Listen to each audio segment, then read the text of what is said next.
Good afternoon and welcome. This is Lunchtime News on TV1. Today is the 21st of October 2021. I am Jayama Ratnaika for the Newsfirst team. Here are your headlines for this afternoon.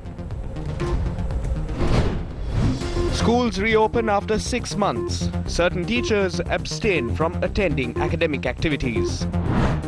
2.5 years since the horrific April 21st attacks. Cardinal questions as to why the masterminds have still not been revealed. තමන්ගේ නිරුවත එළියට පෙනෙන තත්වයකට යයි කියලා තේරුනොත් පමණයි එවැනි දෙයක් කවුරු හරි කරන්නේ. Farmers' protests heightened. Steps to be taken to suspend payment for the rejected stock of Chinese fertilizer. Samagi Jana Balawege moves court to protect the Yugadanavi power plant. Was Pegasus used to tap my WhatsApp conversations? Parliamentarian partly throws bombshell in Parliament. Citizens between 16 to 19 years of age to be vaccinated from tomorrow. On to your top story for this afternoon. After a lapse of more than 6 months, the dreams of children to attend school physically were realized today after authorities decided to reopen schools with less than 200 students. However, the much-awaited reopening was stifled somewhat due to the ongoing teacher-principals trade union action, with a low attendance of children and teachers reported from many schools island-wide. Only 2 students had attended school at the Podujana school in Moratuwa today. However, 7 teachers, including the school's principal, had attended school. Only 2 teachers and an officer from the zonal office had reported for duties at the Sri Attadasi College in Piliyandala. Neither students nor teachers had attended school at the Selina College in Moratuwa. Our cameras captured the situation at the Tikiri Kumara Primary School in Ambatale today. Teachers at the Sirisari Putta School in Slave Island had reported for duty today. Only 2 students had attended school today at the Sri Sumangala Mahavidyalaya in Angkokkavala in Galle. According to our correspondent, neither the principal nor teachers of the school had reported for duty today. However, 5 people who were given graduate postings had been assigned for duties at the school today.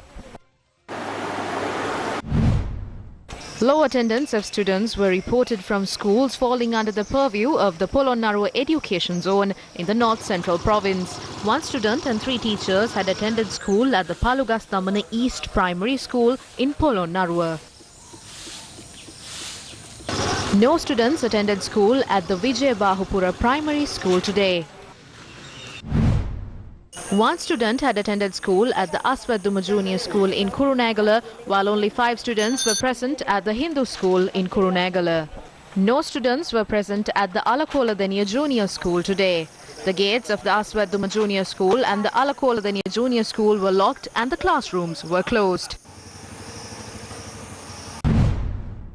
Low attendance of students were reported from many schools in Trincomalee. Less than 10 students were present in schools today. None of the students at the Rasing Devi School in Deyanwala Kandy had attended school today, similar to the situation at the Madhuma Bandara School along Pushpadana Mawata in Kandy. Meanwhile, the teachers' unions expressed their views regarding the trade union action. Even when there were no students present at the Habarakada Janapada school, the politicians forcefully entered the premises through the gate close to the main gate by breaking the locks and commenced work at a school where neither teachers or students were present. The rulers of this country should know not to do such cheap things. There is a state law. Even if you consider at the zonal level or even divisional level, only less than 1% of students have attended schools today. In some zones, the principals were forced into attending school by forcibly giving them a 5,000 rupee allowance, even though the teachers and principals had already rejected this offer. කලාපවල විදුහල්පතිවරුන්ට බලහත්කාරයෙන් දාලා තියෙනවා. අදගත් වෘත්තීය ක්‍රියාමාර්ග. The trade union action launched today in form of a strike was a success of 90%. Our action was successful across the island. The message we are giving the government is that the salary proposal presented by the ministerial subcommittee should be given as a single step and should be given as a part of the Subodhini committee. The teachers and principals gave them time today to understand this message. Who is present at schools today? 2 police individuals and 5 development officers sent from the provincial councils. What sort of a joke is this? Sarath Vidasekara is saying today, if padlocks are put for children attending school, they should be removed. Who is he? The education minister to remove the padlocks? කවුද? අධ්‍යාපනපතිද මෙයා? ඉබියතුරු ගලවන්න. අද වයඹ ගුරු විදුහල්පතිවරු Today, the teachers and principals of Vayamba proved that Raja Kollure's statements are just jokes. උල්ල තියනවා කියලා Joseph සහෝදර කියනලා උල්ල තියනක goal face එකද මට මතක විදියට. දැන් ඒ හොඳට ෂාප් කරපු උලක් අරගෙන ගෝල් ෆේස් එකට ගිහිල්ලා ටිකක් වැනෙන්නේ නැති වෙන්න කොහේ හරි හයි කරලා ඒ උල උඩ ඉඳ ගන්න කුට්ටිය ආරච්චි. උල උඩ ඉඳ ගන්න. Meanwhile, the Educational Professionals Association convened a media briefing and expressed their views regarding the teacher-principal trade union action. අද හෙට විතරක් නෙවෙයි 25 වෙනිදා දවසෙත් අපි මේ වැඩ වර්ජනයේ මේ වෘත්තීය ක්‍රියාමාර්ගය තුල It's not only today and tomorrow. We will continue this strike even on the 25th. We do not hope to take back the steps that we took today. We started this determined struggle and we will sacrifice anything, including our jobs and positions. රැකියාව නෙවෙයි වෙන තනතුරු විතරක් නෙවෙයි වෙන ඕනෑම දෙයක් ඒ වෙනුවෙන් අපි කැපකිරීම බලාපොරොත්තු වෙයි. රට පුරා උපාධිධාරීන් ගුරුවරුන් විදුහල්පතිවරු වාර්තා කළා තියෙනවා. Teachers, graduates and principals island-wide have reported to work to schools where there are a limited number of students.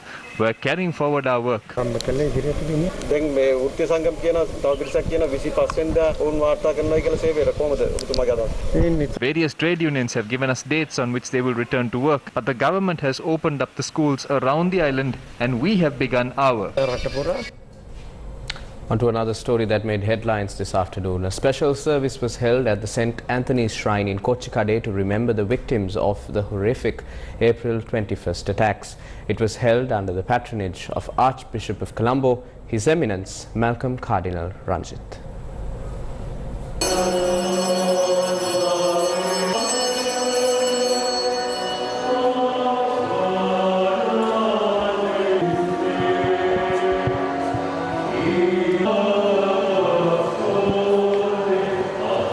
Relatives of the victims of the April 21st attacks had also joined the service. පාස්කු ප්‍රහාරය පිළිබඳ ඒ අවශ්‍ය විමර්ශන ඒ අහිංසක ජනතාවගේ ලේ හලපු ඒ කුමන්ත්‍රණය පිටිපස්සේ ඉන්නේ Where are the investigations that were promised? The investigations into the April 21st attacks that killed innocent people. Why can't these investigations be carried out? If you are not at fault, why are you not allowing these investigations to take place? Why aren't the relevant authorities given power to carry out these investigations? Why are attempts being made to sweep this under the carpet? We have only one answer for this. Only if you are at fault and if you fear your true self being exposed, you will restrict this. Only those at fault will pass the blame on to others and simply hide. But those who took away many lives of the innocent people will never be at peace. If someone tries to come into power using the blood of innocent people for their benefit, it will arouse God's wrath against them and they will not be able to enjoy the benefits of being in power. They should keep this in mind. ඉඩ ලැබෙන්නේ නැහැ කවදා. ඒක ඒ අය මතක තියාගත යුතුයි. In more news from here at home, parliamentary sessions are currently underway and attending parliament today, opposition leader Saiith Premadasa requested the president, who was also in attendance at the parliament, to only consult experts who provide accurate details on the use of fertilizer. ගරු ජනාධිපතිතුමාත් මේ සභාවේ සිටින මොහොතේ මම කැමැති ඔබතුමාටත් ඔබතුමාගේ දැනගැනීමටත් පැහැදිලි කිරීමක් කරන්න. Since the president is present today, I wish to bring some facts to your attention. Saman Dharmakirti is a professor in the stream of soil science at the Premadasa University. He says nano urea is not an organic fertilizer and is pricey. He adds a 2.5 litre bottle of fertilizer only consists of 100 grams of nitrogen. A paddy cultivation requires 50 kilos minimum. If another type of nitrogen is not distributed, the nitrogen content in nano-urea is insufficient to nourish paddy, even if it is applied 4 times a day. Research has not been conducted in Sri Lanka concerning these matters. Fertilizer will have to be sprayed on tall plants such as maize by using drones. Global examples of the potential impact this could have on the environment are also limited since it is a relatively new product. There is no Asela standard for nano-fertilizer either. The Asela standards on organic farming does not accept the quality of nano-fertilizer. Professor Saman Dharmakirti has explained all of this on liquid nano-urea fertilizer. I wish to request you to obtain further information from him in this area. I wish to put forth the following questions, expecting a suitable explanation from the government, considering this is a national issue. Number 1. The reverse gazette game. Does the government accept that it failed to control the price of rice even by declaring a state of emergency and price controls? Number 2. Does the government concede that small and medium scale mill owners contribute heavily to our economy? Number 3. What are the short-term and long-term reliefs the government has prepared to provide for small and medium-scale rice mill owners who are unable to pay their debt installments? Number 4.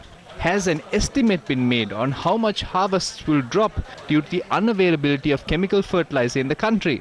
What steps will the government take to counter the detriment caused to farmers and other stakeholders through the loss of yield?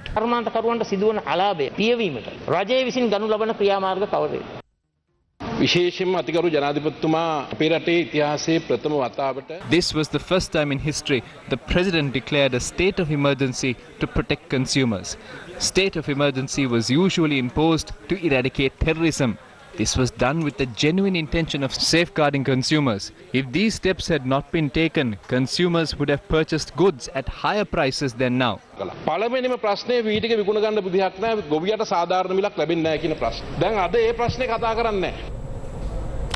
Sticking to the same matter concerning fertilizer in the island, the Secretary to the President and the Minister of Agriculture has instructed to seek a court order suspending payment to the owners of the ship which brought down the rejected Chinese fertilizer.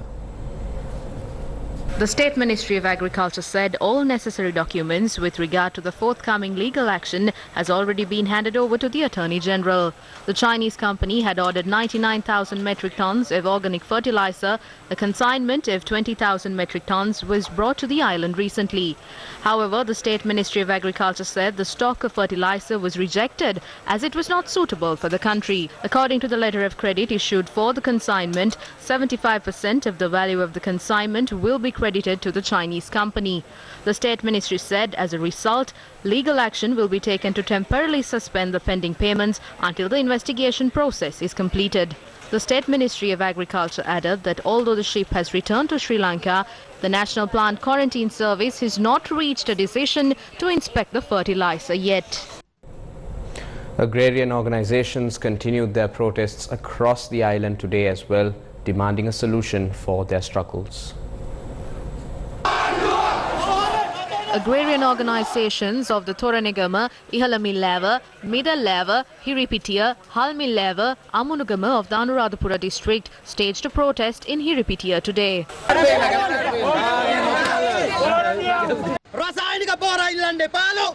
The minister is telling us not to demand for chemical fertilizer. They are saying that it will take 2 months if we are to import chemical fertilizer. It doesn't matter if it takes 2 months. We demand the minister to put a cabinet paper and start working on this immediately. We will wait another 1.5 months, but the minister has to give a statement to the farming community that he will import chemical fertilizer for us to work in our fields. That is the day we will return to our fields.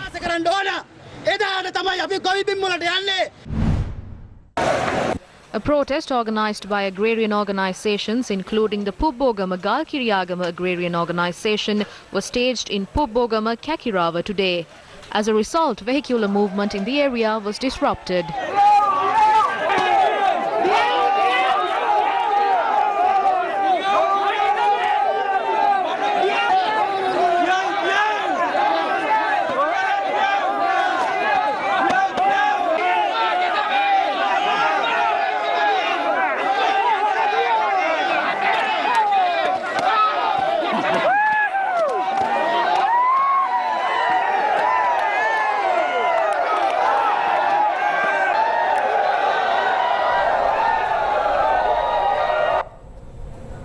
On to more news from here at home. Director General of Health Services Dr. Asela Gunawardena stated that vaccination of children between the ages of 16 and 17 island-wide will commence from tomorrow.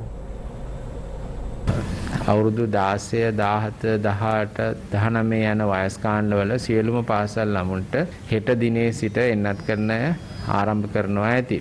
Vaccination of all school children aged 16, 17, 18 and 19 will commence from tomorrow. The principal, zonal director of education and the district director of health services will decide on which classes and age groups will be vaccinated first. The relevant medical officers will work out a schedule of which schools will be the first to carry out the vaccination program. We took this decision after discussing with the Department of Education. We have not set a time limit for vaccination. The inoculation will be done at schools. The duration of the vaccination drive will be decided after discussions with relevant medical officers of health as well as principals. The number of children that can be brought in can be decided accordingly. එන ගෙන්න ගන්න පුළුවන් ළමයින් සංඛ්‍යාව තීරණය කරලා ඒ අනුව ඔවුන්ට තීරණය කරන්න පුළුවන්. Steps have been taken to administer the Pfizer COVID-19 vaccine to school children in the age group of 18 to 19 years, covering all districts of the country from today. Students of the Badegama Christian Girls College, Gaul, were vaccinated today. Our cameras captured the manner in which the students of Royal College, Colombo, were vaccinated today. Students of the D. Macedon College, Kandana, were vaccinated in the following manner earlier today. Sticking to the same topic, the World Health Organization says the COVID-19 pandemic will quote-unquote go on for a year longer than it needs to because poorer countries are not getting the vaccines they need. Senior leader at the World Health Organization, Dr. Bruce Aylward, says it meant that the COVID crisis could easily drag on deep into 2022. Less than 5% of Africa's population have been vaccinated compared to 40% on most other continents. The United Kingdom has delivered more than 10 million vaccines to countries in need. It has pledged a total of 100 million. Senior leader of the World Health Organization, Dr. Aylward, appealed to wealthy countries to give up their places in the queue for vaccines in order that pharmaceutical companies can prioritize the lowest income countries instead. He said wealthy countries needed to stocktake where they were with their donation commitments made at summits such as the G7 meeting this summer. In some interesting news from here at home, Sri Lanka's first sextuplet, which means 6 baby delivery, was reported from a private hospital in Colombo today. 3 boys and 3 girls were delivered by the mother. According to the hospital sources, the parents are residents of Angoda. The 6 babies and their mother are in good health.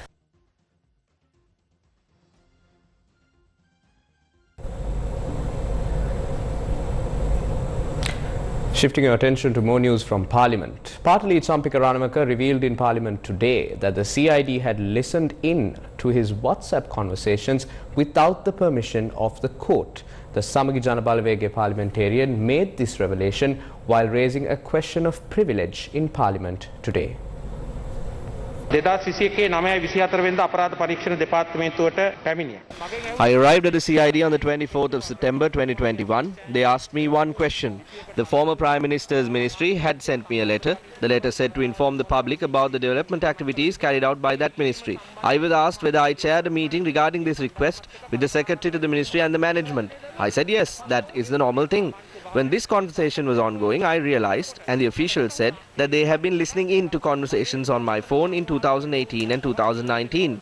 A magistrate approval is required to tap phones. The officials said that the director of the CID, Prasad Rana Singha, provided them with those. It was very clearly indicated that there was no approval from a magistrate. I even included this in my statement that I provided. I believe, therefore, that my parliamentary privileges have been violated. The service providers too have violated my parliamentary privileges. I ask you to summon the heads of the CID as well as the service providing companies before the Privileges Committee of Parliament and hold an inquiry. I have to mention that these conversations were done on WhatsApp. It is said that WhatsApp conversations are end-to-end encrypted. It travels as data. As per the systems that we are aware of, the service provider cannot pinpoint as to who was speaking in the conversation. The only way this is possible is if the CID is in possession of some advanced technology that can tap into WhatsApp conversations. We know world over that governments have listened into WhatsApp conversations of other people. Francis Macron and Rahul Gandhi, the opposition leader of India, their phones have been tapped into by the governments or governments of other nations.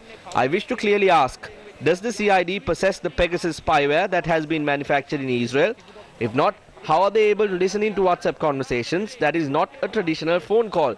This needs to be investigated as well.